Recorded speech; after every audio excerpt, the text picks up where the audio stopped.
loves! I'm Ronnie, your titang ina from Bulacan! Yun na nga, nandito na naman po ako, yes. Opo, nandito na naman po ang inyong titang ina. Gusto ko po i-flex itong aking mga gagamitin para sa concert ng SB19. Ang una po sa lahat ay eto. Alam ko, yes, alam ko po. Alam ko na may video na tayo nito. So, gusto ko lang po ulit i-flex. Dahil alam nyo na, sobrang mahalaga sa akin to kasi first merch ko to. Official merch ng SB19. Kaya sobra akong excited talaga. Ayan, sa mga hindi pa po nakapanood ng video ko na yon, yung in-upload ko dito sa TikTok din mismo, ayan. Ito po yung laman. Ito po yung laman sa loob. Yan. Diba? Ang ganda! Mas maganda ka pa sa akin. So, ayan po. Ito yung gagamitin natin. Ito yung LSB. Yan. Kaya, super excited na ang lola nyo. At, hindi pa doon nagtatapos, mga baby labs. Ang pinakamahalaga sa lahat, dyan! Ang day 1 and day 2 ng SOC concert ng SB19. O, diba? Bongga! Baby loves, kung ako lang, hindi ako makakabili nito. Hindi ko ma-avail to. Lalo na to, napakamahal nito eh. Kasi official merch to ng SB19, nasa 3 plus to.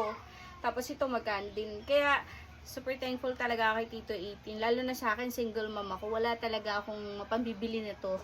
Kaya, thank you so much Tito 18 dito po sa merch at saka dito sa ticket. And of course, dun po sa 18 Bulacan na t-shirt na tig-isa tayo. Thank you po, Tito 18, sa lahat ng binigay mo. Alam mo na yun. Na nga. Buti na lang talaga, US 18 ng tito ko. So, sabi niya sa akin, ako ang magiging representative niya dito sa Pilipinas. Kaya talaga magkasundo kaming dalawa pagdating sa SB19. Ngayon nga, may balak na naman siya eh. Yung bago ng SB ngayon na parang naka 3D glasses ka na kaysa keming ganun. Gusto niya pumunta rin ako doon. Hindi ko pa nakikita yung mismong doon. Gusto niya ma-explore ko din yun habang bakasyon. 'Di ba? Paano?